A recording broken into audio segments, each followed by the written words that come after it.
World-leading financial scholar and social commentator, he advocates for education, economic empowerment, and social justice, and has changed the definition of what it means to be a black scholar and leader in America and beyond. So, I first came across Dr. Boyce some years ago. He was doing a news segment on TV. He was talking about a particular topic. It might have been President Obama, I'm not sure. But I tuned into him a lot more shortly after when I came across some of his videos on YouTube. And I can't remember exactly what the topic was, but I know one day I looked up and watching every new Dr. Boyce video had become a priority of mine. Like as a student, I was spending so much time each week, watching his videos and taking in his content. He had become another one of my teachers, like a mentor even. So for me, Dr. Boyce had perfectly fused two topics I was desperately trying to increase my proficiency in. It's black empowerment and financial freedom, financial empowerment. Dr. Boyce was a catalyst in me getting to the realization that we cannot have one without the other. So it's important to merge the two.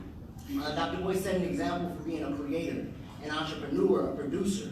I mean, sure, he was all over CNN, MSNBC, Good Morning America, BET, Fox, ESPN, there's a long list. But Dr. Boyce was smart enough to know that freedom was having his own media platform, having the opportunity to put out the content that he sees fit and never being beholden to someone else's talking points. Today, I follow several black scholars, intellectuals, and social commentators that promote a black first mentality. And for me, Dr. Boyce was definitely one of the first contemporary figures that was so unapologetic. And in fact, a lot of his work has led me to the master teachers that I know today. So without further ado, help me welcome the keynote speaker, Dr. Boyce Watkins, to the stage. Come on up, please.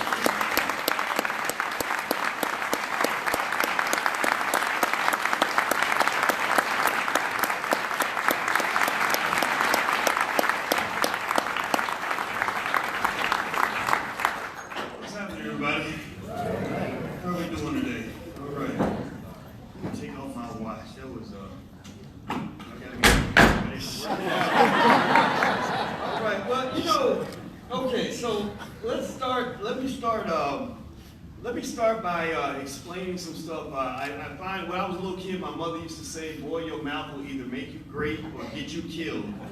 I'm curious to see which one. So I have to start off explaining the context here so we can get the right mindset, so we can really have some substance here in this amazing, wonderful event that has been put together.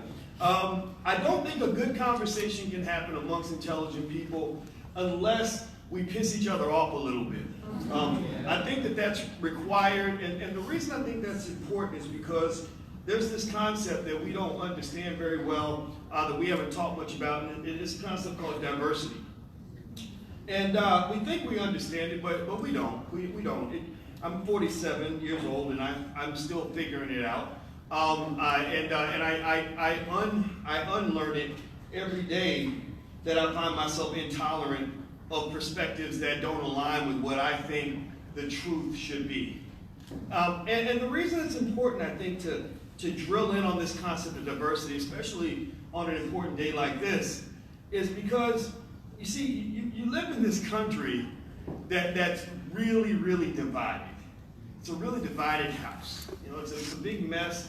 There are studies that show that we haven't been this divided since the Civil War, and y'all know how the Civil War went.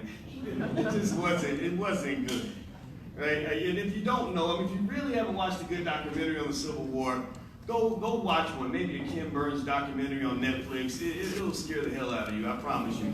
Because there's so much blood, just so much carnage, just so many terrible things happening. And I think that's important because when I'm looking around this country, I'm really seeing a lot of us living in these weird little silos where we have our own universal definition of what the truth actually is. And I think maybe a fun exercise maybe right now to begin to kind of understand where I'm going with this conversation. I never give it two MLK Day speeches alike. I don't give the same speech over and over again because I'm always evolving as a human being, which I think all of us should do. That's what it means to be a thinker is you got to always think, and you always have to accept the fact that no matter how smart you are right now, you're going to look back at yourself. You should be looking back at yourself 5 years from now and saying, wow, I was a really stupid guy back then, but now I figured more things out. It's just going to happen like that. If you're growing, that's the way it's supposed to go. So what I want you to try to do right now is I want you to look to your right and look to your left and kind of imagine the person next to you, and imagine if they had views that you just didn't understand. Like I don't know, I'm going to guess. Let me ask a really heated question right now. How many of you voted for Donald Trump? How many of you? Okay, there's one lady in the back. All right. I figured that the number would be pretty small, right? So I would like for you to imagine what if this person next to me was a Trump supporter. You okay? What's that? Oh, they're not going to admit it. That's okay. They're in hiding now, I imagine. And imagine if the person next to you said, came in with a big MAGA hat on and said, I voted for Trump. Build that wall, right? All the other things that cause these really traumatic reactions from all of us, right? I want you to imagine hearing that person say things that you don't understand and you don't agree with. And I want you to try something that's really hard for us to do now. And I want you to imagine that person is a human being just like you. Right? Now, I'm saying this not as a person who voted for Trump. I did not vote for Trump. I did not vote for Hillary Clinton either. I just want to make that clear as well. I vote for black people, just in case you want to know who I vote for. I vote for the black community. That's where I am. And so I want you to imagine this person having views that you don't understand. And I want you to try your best to imagine that person is a human being just like you. Now that sounds simple, and of course you know that they're human, right? They have a heart and lungs and they breathe and all that stuff. But I mean, do you really see them as human beings? Do you see them as equal to yourself? Or do you see people who have views that you don't understand as these ignorant, uninformed, terrible, destructive people that need to be wiped away from the face of the earth? Do you see these people that as individuals that aren't worthy of even being your friend on Facebook anymore? I unfriended you. I'm unfriending you because you said that I can't tolerate your views. I want you to think about this. I want you to process this. Because here's the thing. Look, I'm going to tell you about my family. My family's crazy. A lot of y'all got crazy families. Don't be on your front. I got people in my family that were in love with Barack Obama. I got a cousin that fantasizes about him, and he needs to get a restraining order because she won't probably tackle him, if she sees him. And then I've got relatives that voted for Donald Trump, And here's the thing. Here's the crazy part. These are people I like. These are good people. People I respect.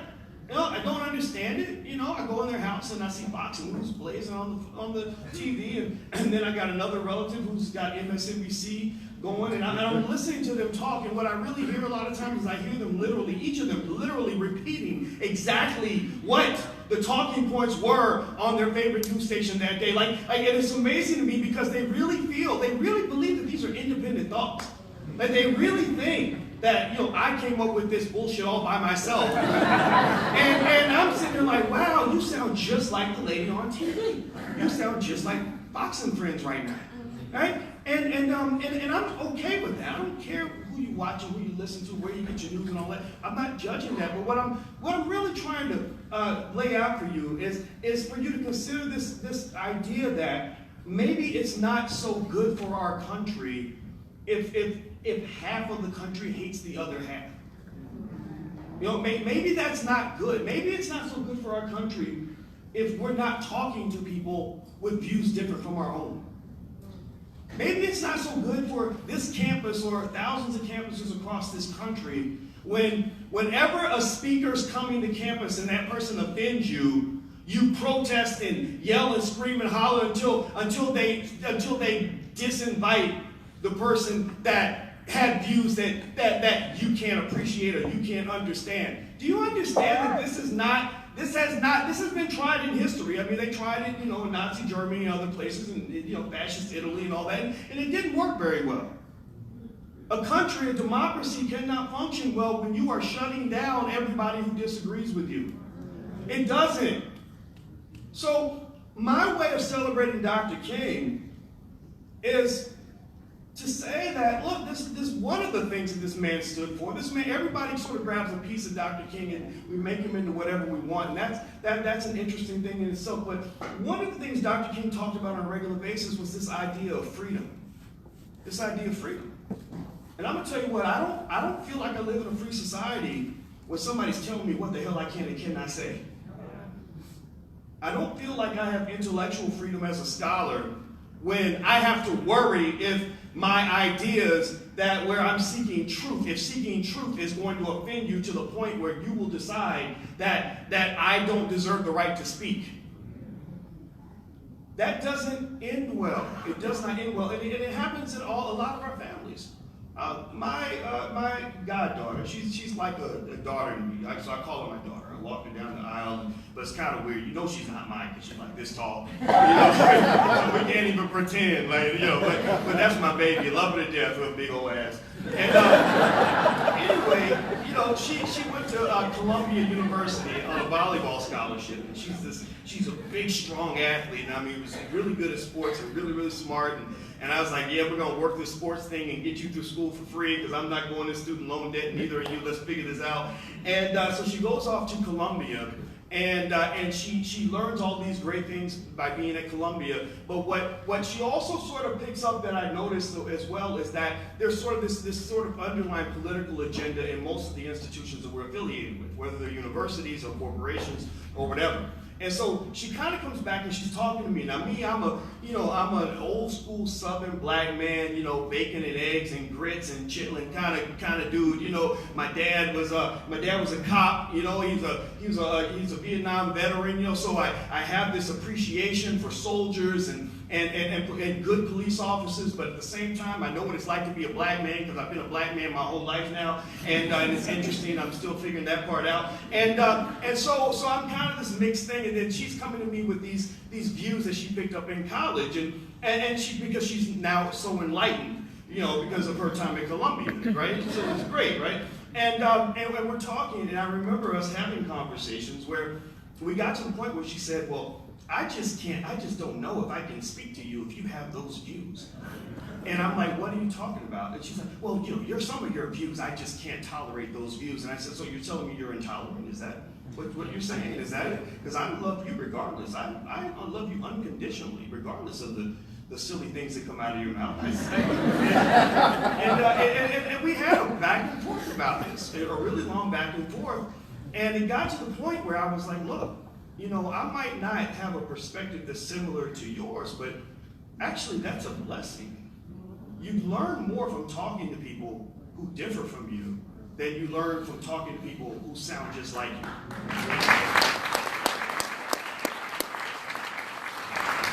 And what it really came down to was I said, look, let's go back the last 15 years of your life since I met you when you were 10. I have been there for you consistently, every day. I would come to the ends of the earth to be there for you and to save you, to do whatever it took to make you whole in that situation. So what is it about the politics that would lead you to forget about who really loves you, who really has your back? And I think that's what I'm seeing. That's what I'm seeing across the country. I've seen a lot of us lose very good friends, hurt people that we love, scare the hell out of other people that we're supposed to respect, because their views or their perspective or that person being a Christian and believing whatever they believe in the Bible or whatever it is that they believe, or their views on LGBT or whatever their views might be, have offended you.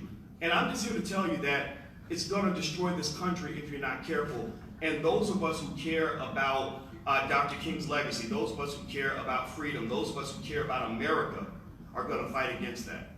So let's dig a little deeper. Let's talk a little bit more here about this diversity concept. Now, let me give you a little bit of the background of the person you're listening to. And also, I'm just such a rude bastard. I forgot to say thank you to Dr. Pagano and the VSU and Minta and Ed and everybody else who brought me in. So I want to say thank you very much for having me. You know, as a kid, I could tell you in the beginning, my mother, when she gave birth to me, she was very young. My mother was so young, I think she and I were in elementary school together. Yeah, I think when I was in the third, she was in the first grade, I think, when I was yeah. And we were born, when I was a baby, we lived in the projects. Like that's kind of, now it wasn't uncommon. A lot of my friends didn't start off with a whole lot of stuff. And I went through school, and I hated school. I was terrible at school. My grades were horrible. And I remember feeling just kind of like out of place, in the world. And like a lot of young black boys, I was trained at an early age to believe that all I was meant to do was to be an athlete or an entertainer or something stupid like that. And not that that's stupid, it's just stupid for me because I was 5'8" and I couldn't run that fast. So I didn't really know where I was supposed to go. I didn't know where I really fit. And I remember that about the time I was 17 or 18, I got my first girlfriend, and I met her when I was working at Taco Bell. And the reason that I met her was because the McDonald's had offered her $3.10 an hour, and my boss offered her $3.20 an hour. So I owe the fact that I got to lose my virginity to the fact that he gave that extra 10 cents. And now here's the problem though. So we discovered this thing called sex, and we enjoyed it, and we tried it multiple times, and then we saw the other side of sex, which is pregnancy. So it's really bad. Like, so just stay away from tacos; they'll get you in trouble. And so we had this baby when I was 17 years old, and I remember just being stuck, not knowing how to take care of this baby. And I'd heard that education was a good way to build a future for yourself. And so I went to college, and I did not know how to study, but the way I learned to study was I thought about sports. And I remembered in sports that if you want to win a championship, you don't start practicing the day before the game. You practice months in advance. Whereas a lot of college students, they cram and stuff. So I never did that. I studied well in advance. I also thought about the fact that, if I wanted to do well in school, I said, well, I don't know how many hours you're supposed to study a day, but I work at Taco Bell and I work 8 or 9 hours a day. So if I can work 8 or 9 hours a day, I can study for 5 hours a day. That's easy, right? And I didn't know that was actually really, that was a lot, right? Most college students don't study that much, right? So I did really well. I made straight A's. It was amazing. And so I continued to study finance. And people said, well, why do you want to study finance? I said, well, I don't know. I figure if I learn money and talk about money, somebody will pay me money to teach them about money and so whatever. Because I didn't have any money and I wanted to have some money, and now money doesn't matter because I realized that the only reason I wanted money was because I was poor. And so when I was a kid, another thing my mother used to do that was really interesting was she would, whenever I got dressed up and I would give a little speech at school, she would have me dress up like Martin Luther King.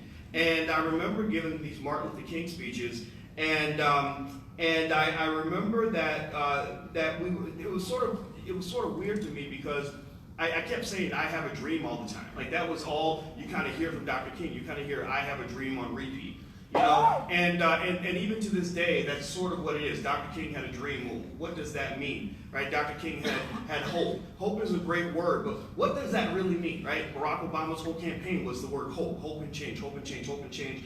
And I got a sense over time that sometimes terms like that are used to be ambiguous enough that we can sort of make it into whatever we want.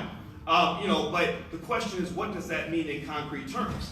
Hope, I don't know, you think about a bill collector, and a bill collector calls and says, sir, when can we expect payment? And you say, well, you can expect payment whenever you want, but I'll pay you when I feel like it. So you can hope that I'm going to pay you, but I probably won't. But if hope will get you through the night, then God bless you.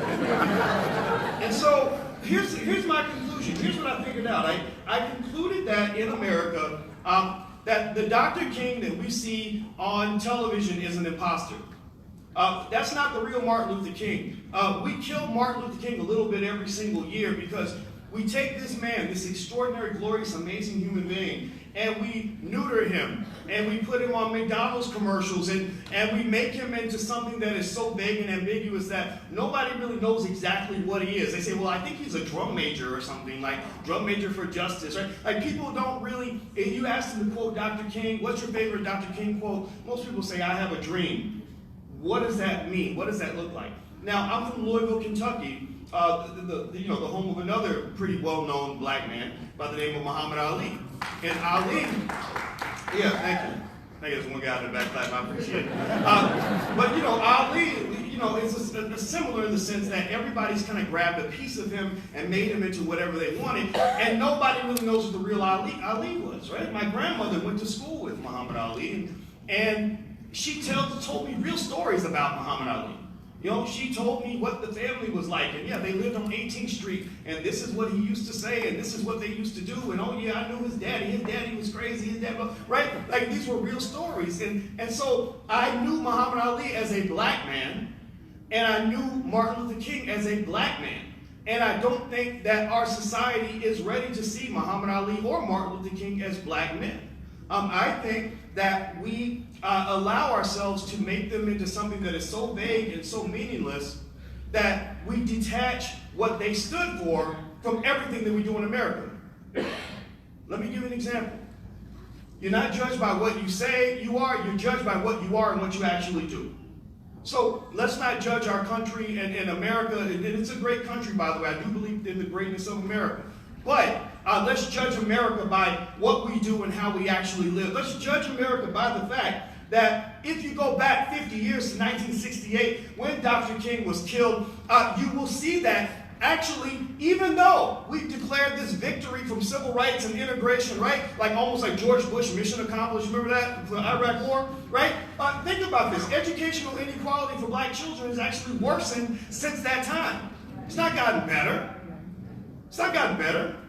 Mass incarceration has destroyed black communities so badly that almost every black person in this room, if you're black in this room and you have a relative who's been locked up, raise your hand.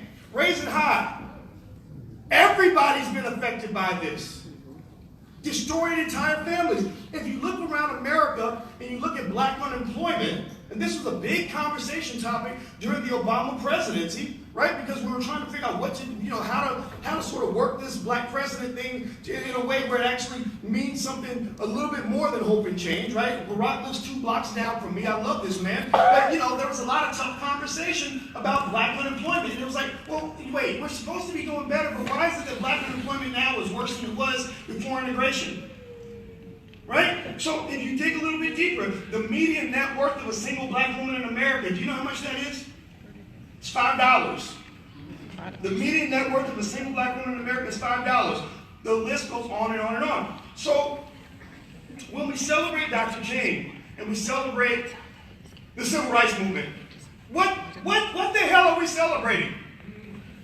Right? I mean, I love you. I do. This is not me being an angry black man. I know that's going to scare some people. I'm like Byron. We're both suspicious-looking men, right? So, but seriously, with complete love for you, and again, going back to the idea of diversity, meaning the ability to accept ideas that are different from your own, I want you to hear me as a radical black man ask you, what are we celebrating?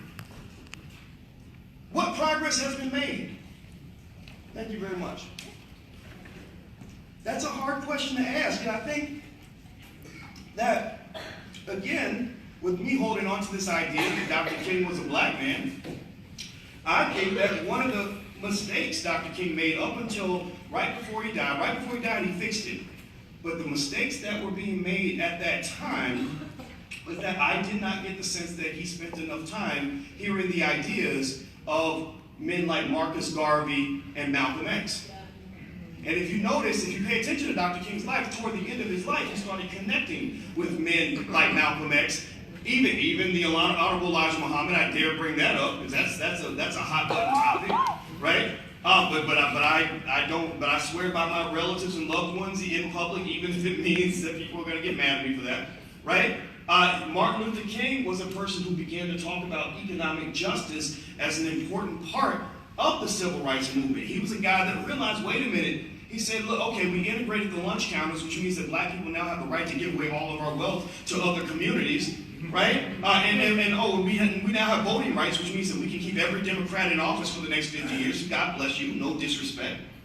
But he said, wait a minute, he said those things were free. Those things didn't cost the country any money. And America is a capitalist society. And in a capitalist society, if you don't have any money, you don't have any power.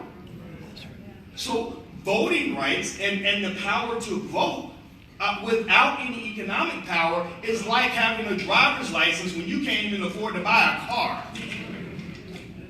Because if you get a ride in that car, it's going to be somebody else's car, and they're going to drive you where they want to drive you. You don't get to drive yourself. So if you want to know what black people talk about when other people aren't listening, we were trying to figure out this puzzle. We're like, wait, why is it that we're supposed to be happy, but we don't feel happy? Why our kids are supposed to be better off in these schools, but the schools, they suck, and our kids are not coming out in a position to succeed in this world. The reading levels are incredibly low, and when I go to Southside Chicago, I see a high illiteracy rate. Financial illiteracy is non-existent, right? And except for what you hear from maybe some rapper who tells you to go out and buy a bunch of gold chains and whatever it is that they tell you to do. And so I'm here to just kind of say to you that, in a way, I'll break it down like this. Every morning I get up and I go into the bathroom, take a shower, and I just happen to, I keep bumping into one of the most beautiful black women I've ever seen in my life. And for some reason, she's never left. She stays there with me. And she's a scholar, and she's a self-proclaimed feminist. And she's a very smart woman. And one of the things that she does is she sends me these Facebook messages with all these notes. Like, she's training me. She's giving me husband training now, right? One day I'm going to marry her, and she's preparing me to be a good husband. And one of the things that she sent me was, she sent me this note from the Gottman Institute, which teaches people how to have good relationships. And one of the things that I learned from one of her little notes was that if you want your marriage to work, you can never see the other person as the enemy. You must see the problem as the enemy, and you're solving the problem together. Because when I start to see you as the enemy, then I'm going to lose and you're going to lose, because we're going to burn the whole house down. Right? We're going to end up destroying the relationship. Well, one of the things I believe about America is that, it's an interesting metaphor that right before Dr. King died, one of the things he said to Harry Belafonte is he said, I fear that we're integrating into a burning house. Right? And then I think about, as a black man, dealing with both the black community and dealing with the world at large. And I realize that in both situations, in both cases, I see burning houses. And so one of the things that I think we might want to walk away with in terms of something that we can learn from this. Again, this is an opportunity for growth, not just a time to celebrate something just to celebrate, but to celebrate in a way where you actually grow, is to ask ourselves, what does it mean to have a house that isn't burning down? What does it mean to hear ideas that are different from our own? What does it mean to challenge our thinking and to evolve the way that we honor Dr. Martin Luther King? Why is it that black children can go through public school for 12 years and never learn about Marcus Garvey, even though Marcus Garvey is probably one of the most important black people that any black person should ever know about? Seriously. If you want to know why integration did not work, if you want to know why the civil rights movement did not advance the status of the black community, not one iota in the last 50 years, it's because it was built on social and political issues and not economics. What happened during the civil rights movement was this. This is the secret that I'm going to share with you. I don't know, you're probably going to be mad at me for about a day, but after you get mad at me, I want you to go think about this and research this. The civil rights movement did not work for black people because when we suddenly found out that whites were willing to let us go shop at their stores, we stopped shopping at our own. When they told us that we could go to their schools, we stopped going to our schools. Malcolm Gladwell wrote, and this was a really risky thing for him to say, he said that black children suffer in school because they don't have black teachers. He said before integration, they were getting a better education than they are getting right now.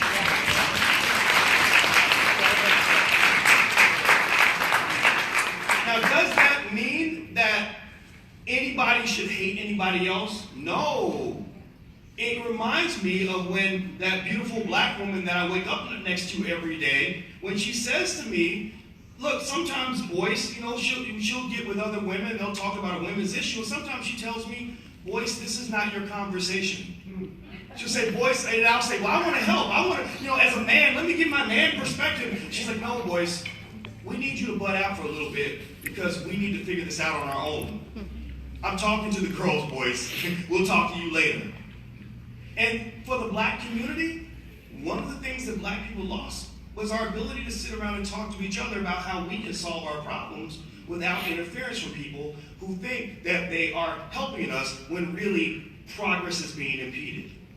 You see, let me give an example in the school system. One of the biggest mistakes that's made in the school system is that I, as a black boy, and many black boys around America, are taught that the best thing that the institution can do for a black boy is to turn him into a white man.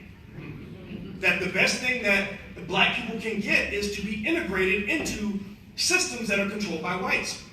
And so you get a chance to finally go to Harvard, Yale, or Stanford, and so you think you're making black history. My God, I'm the first black person to get a PhD from Yale, and blah, blah, blah. But do you ever really hear white people brag about the fact that they're the first white person to get a PhD at an HBCU? No, they don't.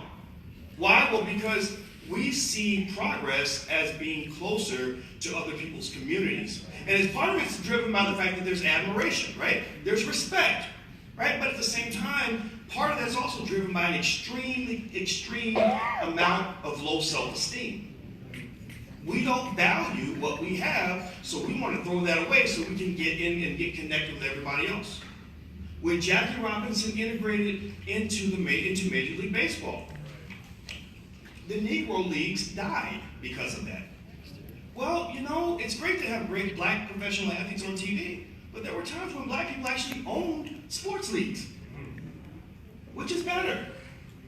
Right? Which is better? I mean, now you have Colin Kaepernick and the other guys that are protesting, and it's becoming kind of a big deal when everybody's getting fired and getting in trouble because they're taking a knee. Well, you know, when you actually own something, you don't actually have to ask or beg somebody to give you freedom of speech.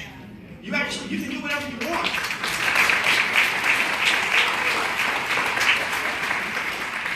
So if you want to try to understand what I'm saying, I want you to go watch a documentary on Netflix. It's called Poverty, Inc. Mm-hmm. Poverty, Inc. is a great documentary that explains how sort of when you're trying to do the right thing can cause you to end up doing the wrong thing. Poverty, Inc. explains how a lot of third world countries are kept in poverty because there are people in the first world that keep giving them charity instead of actually helping them to do the things they need to do to actually get out of poverty. Right? And I'm not going to explain exactly how that works, but ultimately what I really want to argue and advocate for is the fact that, number one, the black community is not a charity case. Number two, we are equal to everyone else in the sense that if you respect that equality, then you will respect black institutions. The black community suffers from a lack of institutions. And I would say third, look, if you want to help out in this social justice thing, then be open to ideas that are different from your own. People like Marcus Garvey or others, and Malcolm X and many others that are forbidden from public schools, you must ask yourself, why is it that some of the most empowering black voices throughout all of history are the ones that they block the most? Are you really pushing black people to really be empowered, or are you pushing them to sort of benefit the institution that they're a part of? Most black children are not raised to have businesses. Most black children are raised to work for a white person. There's no disrespect to the person they're working for. But the question is, why is it at the end of the day that we still wonder why black economic progress has not been made? So at the end of the day, here's the thing. Dr. King was a man that didn't get to live long enough to say the things that I'm saying right now. I'm a little bit older than he was when he died. And if you look at the trajectory of his life, if you ever go back and really study Dr. King and what he represented, Dr. King was a person that was already headed down that path. He wasn't a person that was ever going to hate anybody or disrespect anybody, and that's not who I want anybody in this room to be. But Dr. King was a person that really understood one thing about integration is this. Integration is like a marriage or like a business relationship. Every relationship must have terms with which that relationship is negotiated. And the problem is, though, that if you negotiate a relationship with inappropriate terms, if one person has incredibly low self-esteem and the other person is a little bit abusive, then you're going to end up with a really abusive marriage. Now, I want you to think back. In the 1960s, that's what you had. You had black people who felt badly about who they were. They didn't enjoy being black. Everything bad in the world was black. Everything good in the world was white. Black people felt that what we had didn't have any value. We felt that the ice was colder across the street. And if you look at white America at that time, you had a 400-year legacy of complete and total disrespect of the black community. Complete disrespect, right? So imagine a really disrespectful, abusive partner marrying another partner who has very low self-esteem, who feels like the only way I can even be somebody is if I get next to this abusive person and get them to love me. Well, that person in that marriage is they're gonna open themselves up to tremendous amounts of psychological abuse, tremendous amounts of physical and financial abuse. They're going to keep going right back to the abusive partner to give them what they need in order to feel whole. So for 50 years, black people, unfortunately, this is not in any way just challenging the white folks in the room. This is challenging black people too. For 50 years, we spent our time running up behind somebody else saying, please, love me, respect me. You got to acknowledge me. The problem is you never acknowledge yourself. That is your problem. So what has to occur in that abusive marriage? You see, it's abusive because, look, here's the thing. Black people are very much a part of the economic system, but we are the tools of that system. Look at the prison industrial complex. Billions of dollars a year are made from incarcerating black people. Look at the NCAA, one of the most corrupt institutions in the history of this world. Billions of dollars a year are extracted from the black community from unpaid athlete labor, right? You go look at black consumerism. Every year, magazines brag about black spending power, where we go and we give all of our money away to corporations that we do not own. So the abuse continues. So it's a marriage, right? In that abusive marriage, each partner feels like they need the other, but it's not a healthy situation. So what's the remedy? The remedy might be just a little bit of separation. Not to the point where you don't live together, and not to the point where you can't respect each other, not to the point where you can't form productive alliances, but you need a realignment. Black folks need to own our own businesses. We need to have our own schools. The education problem's already been solved. Stop acting like it hasn't been solved. There are schools in Chicago that educate black children to the point where they are 12 years old doing calculus. Why aren't these schools being replicated all across the United States? So if you want to help the black community and you want to fulfill what I think my interpretation of Dr. King's dream would be, support ideas that will allow billions of dollars in resources, reparations, whatever you want to call it, to go toward black institutional development.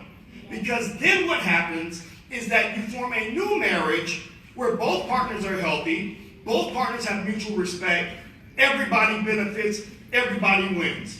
That's how you put out the fire and stop living in a burning house and you live in one that's actually growing and productive. Thank you very much.